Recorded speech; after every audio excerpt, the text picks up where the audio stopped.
All right, so we talk about private and public keys in public key cryptography.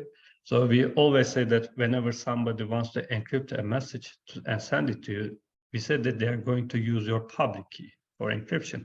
Or for instance, in cryptocurrencies, we said that your public keys are your wallet addresses, so people will use it to send money to. So question is, how we can distribute these public keys, right? So one way is to perform public announcement. Some people do it in PGP. For instance, I'm an academician, I have a web page at university, I can write my PGP public key to my user web page, or I can create a web page and write it there. This is a problem because not everybody is using, not everybody has a web page or use public keys. So you can easily impersonate them, right? Create a web page as if you're that person, write a PGP key there or public key there, and people will think that you are that person. So this is not a good approach, right? Public announcement. Instead, what we can do is to have publicly available directory. So if you're old enough, you will know that years ago we had some yellow books which included phone numbers of everybody. Right?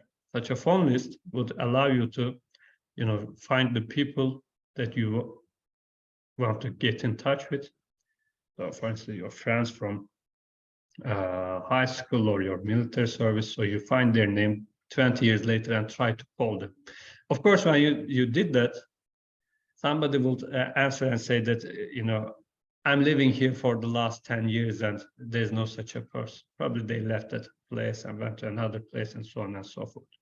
So the same problems will be here. So you will create your public keys and then you will change it and nobody will notice it. So you have to keep this directory updated all the time, which will be a problem. So instead of doing this, let's have a public key authority. So let's have one authority who keeps public key of everybody.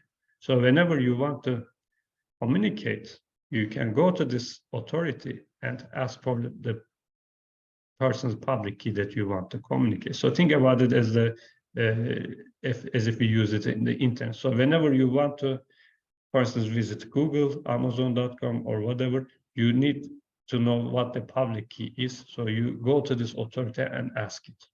Okay, so this will cause a denial of service attack, actually distributed denial of service attack, because you have a single authority and everybody is constantly asking for public key. So again, this is not a good approach. So for this reason, we have public key certificates. Okay, so there are some certificate authorities, and those authorities, public keys are included in our browsers. So whenever these authorities sign something, browser instantly checks it. Okay. So this is how it works. So assume that you are Bob and you have your ID information here, you have your public key here, and your certificate authority information here. Okay. So what is done is as follows. This is the unsigned version of your certificate. Okay. So this input is hashed, right? Like here. Then this is still unsigned hash. So certificate authority's private key is used to sign it. Again, as you can see in the picture, it says encrypted. This is not an encryption. This is just a sign. Okay. It shouldn't be confused. Our aim is not to provide confidentiality here. Our aim is to provide authentication. So let me recap. You have the public information here. You take the hash of it, like with SHA-256, sign the hash. So certificate authority signs it and obtained this part and adds to the bottom of this certificate. So this is your now signed certificate. Okay. So top part is your public information. This part is the signature. So whenever actually your browser actually needs this information, what they do is as follows. Decrypt the signature, actually not decrypt, but verify the signature by using the public key of the certificate authority and obtain the hash. Also hash this public part and check if they are identical. If they are identical, then the signature is correct. Okay, this is actually what our browsers does for us. So this is why you generally have green tick or the lock icon there, which only says that your communication with that person will be encrypted. It doesn't mean that you are secure. Maybe you mistype the web page and actually you are communicating with somebody else. Okay, some people think that they are secure just by seeing those signs, but this doesn't mean that. Okay, so and another question is that then what are these certificate authorities and which are included in my browser? Actually, there are many certificate authorities, and by default, all of them are approved by your browser. So if you don't trust what's the Chinese government, then you have to go to settings and then deselect the certificate authority so that those signatures will not be shown as valid by your browser. So there are many certificate standards like X509. So there are many versions for it. So for instance, first version includes these fields like version, certificate serial, algorithm, and parameters. These are signature algorithm identifier, issuer name, period of validity, because you get a certificate for some time and it becomes active after some time and not valid after some time. Subject name, this part comes with version 2, subject's public key info, and there are other fields as you can see here. After that, you have the signature here. Okay? In all versions, this is included.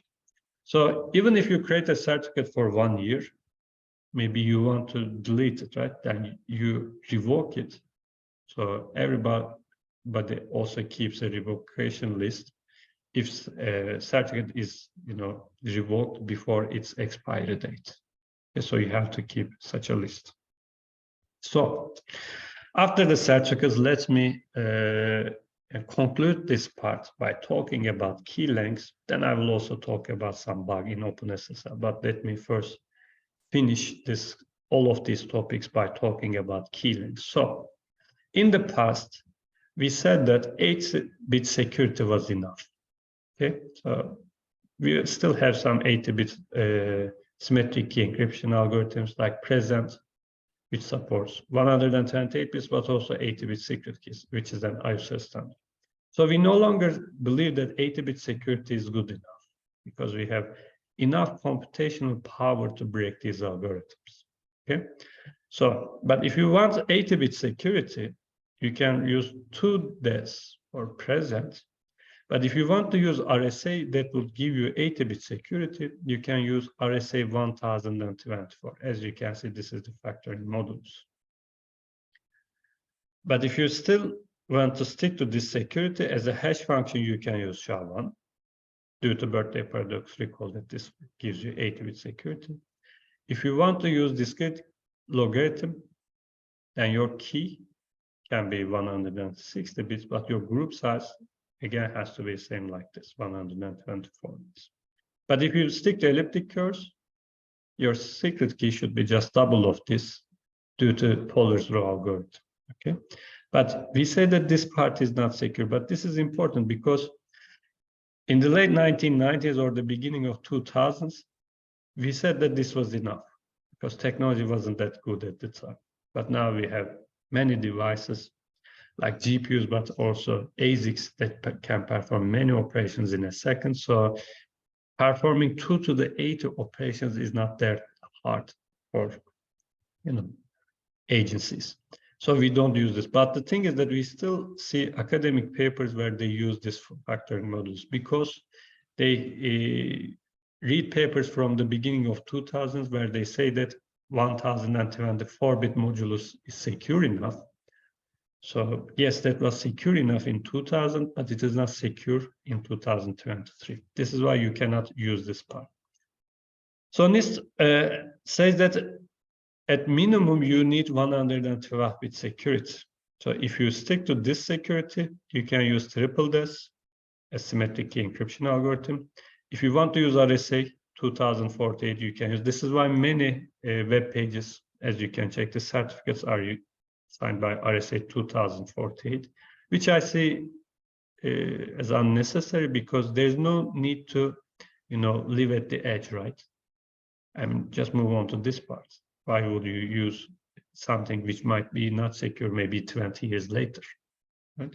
This means that if you encrypt something with this, maybe 20 years later, we will be able to break it, because we can break this right now.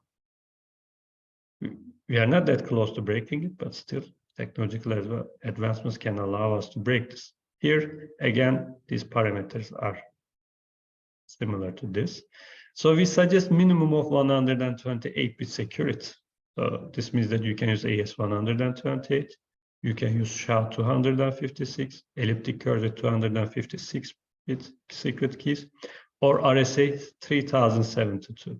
So a lot of people make a mistake here. They think that this provides 128-bit security because everybody is using this, but actually you need this. So if you need military-grade security, then you should move on to 256-bit, where you use AES-256.